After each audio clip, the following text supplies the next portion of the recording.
Chad Simmons and On3 in the Washington, D.C. area. Archbishop Carroll, one of the top athletes, freak athletes, probably just overall freaks in the country. Nyckoles Harbor, obviously two-sport superstar. Football, can do it all. Tight end, receiver, athlete, edge rush guy, and then obviously the track phenom as well. Let's just start with the recruiting process. You've taken a couple official visits, South Carolina first and Michigan during the season. You kind of put things on hold due to your football schedule for now. Overall, where are you at with the process? Are you getting any closer to finding that top school? Where are you at overall? I could say like I'm right in the middle of it. I'm getting closer to finding that school, but I need to see what everybody offers. I need to see like what my options are gonna look like. With the 3 schools that I'm gonna be going to lastly, and then we can make a decision off that. We know Michigan and South Carolina are involved. What other schools are still in the mix? Schools you're still considering? I'm considering Maryland, LSU, and Miami, and I'll most likely be the 3 schools that I take the visit on. They just been the 3 that's been like, that I feel like in my heart, the 3 best schools that are for me besides, South Carolina and Michigan. So, that's where I'm gonna be taking my OVs to. Yeah, how big were those official visits to Michigan and South Carolina? I mean, you had been there before for unofficials. Did you learn a lot from those? Do you think those OVs, when you get done with all 5, will play a big factor into your decision? Definitely. Like what I said, I've been to Michigan once. It was an OV. It was an unofficial last year, and I saw a lot, but they said I didn't see it all. And then just going to OV to Michigan, it just really expanded my mind and it showed me like what is there more to offer, from this, great prestigious school. And the same thing with South Carolina. I've been to South Carolina twice, but it was just about football and stuff. But once I went on the OV, it was like the doors open. I saw track, saw academics, I saw like all of it, the NILs, seeing what they're offering on the table, and I was really impressed about what I saw from both schools. Yeah, I mean, now you've taken the OVs to both Michigan and South Carolina. Well, maybe what's the biggest thing about Michigan that keeps them in this kind of final group for you? Probably the best school, on my whole list that has the best of both worlds, academics and athletics. A prestigious academic school, can rival some of the Ivy Leagues, and then, great Power 5 football. The Big Ten right now, the number 4 or 5 team in the country, whichever list you're looking at. You can't get any better than that. The only time you can get better, somebody in the top 3 loses, and then you walk yourself in. And that's really it. And then, just to see how it is, it's impressive because my mom's from that area. So it's like really close. I got a lot of family there, so I'm not going to be alone. Yeah, you mentioned, obviously the OVs are important. I mean, we know about Michigan. You've been there twice overall. You've been to Carolina now 3 times. What about Carolina? Is there 1 or 2 things that make the Gamecocks just jump out and stay in this race? Young, impressive head coach. Coach Beamer. Everybody believing in what he said. What he's saying and what he's doing. And you could just see how the team and, the whole state of South Carolina or the whole Gamecocks nation, just rise behind them. It's a fuel to an unlimited fire that they have.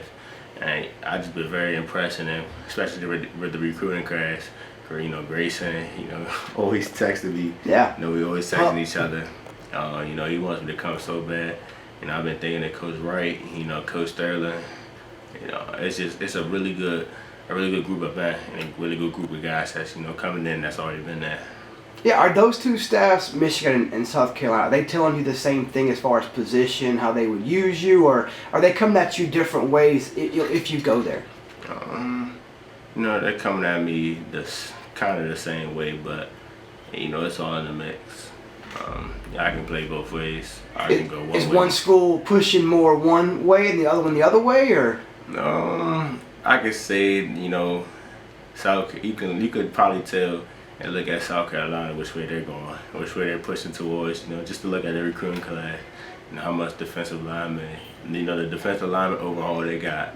I don't think they need another one. They can get one. Always use one like you. Yeah. But I know Jody Wright's a guy working for you on the offensive side. So Michigan more defensive first at this point? Actually, no. It's more offense. More offense too with them? Got you. Yeah, so most likely in college we playing offense first and then defense second. But yeah. Once I get to a school and we go out the plan, then we'll see what happens. Figure it out. Yes, sir. For sure. So we mentioned those two schools. Let's just hit real quick. You got Maryland locked in for the second weekend in December. Right now, LSU tentatively is the first weekend, depending on your state championship game of December, and then Miami for the last weekend in December before things go quiet and get into the early signing period. With those two, let's start with Maryland. Obviously, right around the corner, the school you've been to on campus the most times out of all these schools. Is Maryland kind of trying to use that stay home, stay local, be the face of this program? What's their message to you? The message to me is, stay home, do what Rakim did. And, I could probably have a bigger impact than he did. When he stayed home, it shocked the whole DMV. It made some other people stay home. That's what they believe I can do. Being the face of the program, I don't think Coach Locke wants me to be that yet. I'm only gonna be an incoming freshman. I don't think he wants to put that, that pressure on me. Hey, if it happens, it happens. I'm gonna be ready for it. Like, once I finish with high school and all that, I'm gonna be scared. But if that's what I gotta do, that's what I gotta do. To become the one drafted one day. Yeah, outside of being local and being close to home and closer to family here, but what else about Maryland, makes them, stay in this? Coach Loxley had the plan, had a really good plan from the beginning. How he wanted to use me. I'll say he was probably the first person, that, had me at a specific position that, really nobody else was thinking about, which made me really think about, which side of the ball I wanted to be on. I went from a defensive player to, offensive player to, now both. But, he was the first person I ever met that, he wanted me to play offense. So that's one thing I respected from him. He wasn't scared to say it, and he told me straight up, this is how I'm gonna use you. And, I was liking what he was talking about. Let's go down to LSU, Baton Rouge. Let's talk about, I know you had a connection. I was at your game somewhere on this time a year ago. You had those Oklahoma Glow Zone. Coach Kane was there at OU at the time. He's now over at LSU. Is that a big factor in this, that connection you had with Coach Kane and him going to LSU, or what is it about LSU that stands out? Definitely that connection that me and Coach Kane built over the whole year. It's been amazing. It's been really amazing, truly amazing. Just to meet him since Oklahoma to falling to USC and then at LSU. It's been a tremendous journey with him, and he's probably been, I'll say, my best relation with a coach that I've had in college football. Anything else about LSU outside of that Kane connection that has, the SEC school in this? Great track and field. LSU, anytime you hear about track and field, LSU's always in the mix. And, Coach Arch, what she's doing what they're doing down there, I've known her since a long time. That's my auntie, so, she's been pushing a little harder for me to go there, but I want to get down there. Never stepped foot in the state of Louisiana, so I can't wait to step foot in there. Same thing about Miami, right? Haven't been there yet, right? Nah. What's kind of the expectations in South Florida when you're up here in the city? I just drove here from the crazy, airport traffic everywhere, going down to Miami, palm trees, the beach close, the weather warmer. What's kind of the expectations that you have when you get to Miami? Expectations.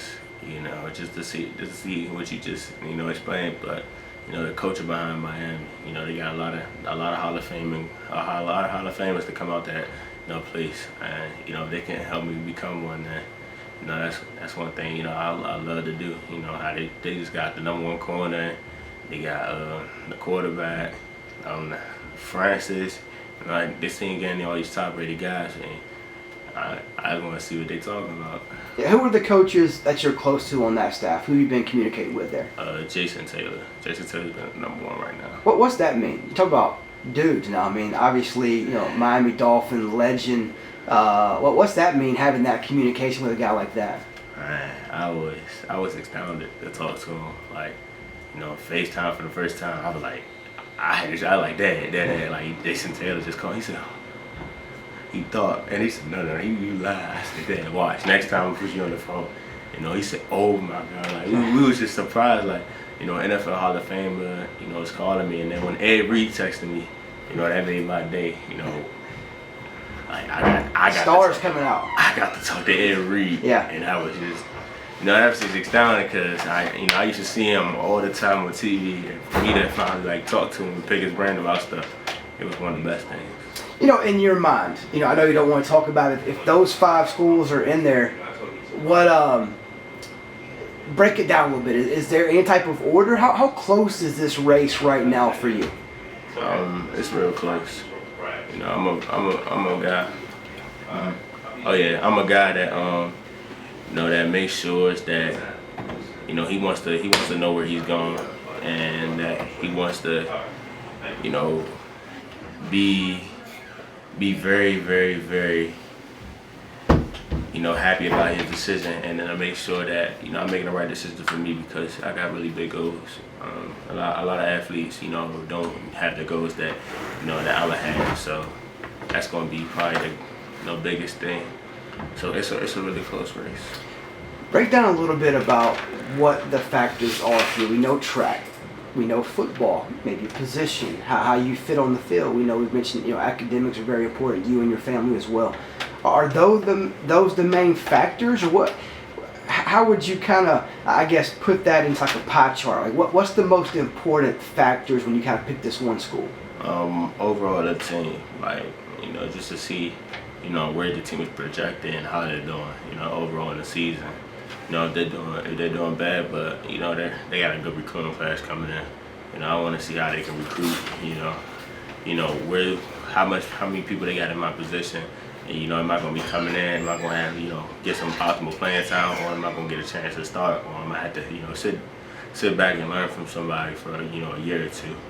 And that's really it, you know, just to see how the team is doing, you know, where it's projected to go, you know, how close they are to winning the championship. How important is location to you as far as having that family near, close, feeling, you know, that closest of a family? How important is that? Oh man, it's kind of important, but, you know, it's not that important. You see how old my schools are, you know, relatively on the East Coast. You know, I think the furthest is probably Louisiana or Michigan, one of those. They probably like the same. They probably like the, if you look on the map, they about the same. But you know, just to have family close is a big thing, because, you know, I want my mom, my dad, brothers, sisters, you know, everybody, the whole nine of them, my coaches, they come see me play one day. Yeah. So, you know, that's important. And then weather, I'm from Maryland. It gets colder than this, but it doesn't get that much colder, so I can go in a cold or a hot environment. Yeah. That's what I feel like is the best thing for me, because I'm more used to the cold, and, you know, I strive in the heat. Last one. You're going to ride this thing out to what, February? Is that definite? You will not sign early? No chance of that? Nah, no chance.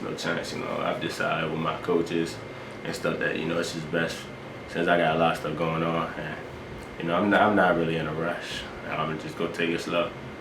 You know, I probably won't even think about college, you know, college visits until after the season, and then I'm gonna get ready for track, and then, you know, got my 2 All-Star games, or All-Star game, and then boom, you know, we'll see where I go to college at. And then plus, I'm really not in a rush because I can't go nowhere any earlier. So yeah. What's the point? And plus, I'm still a track athlete. You don't see track athletes, you know, commit in December. I know I'm football, but, you know, sometimes you gotta do it in the best of both worlds. Nick, always a pleasure, man. Thank you so much for your time. Best of luck. Thank you, sir. Thank you for watching. Make sure you smash that subscribe button for me, and remember to check out all the videos on the On3 YouTube page.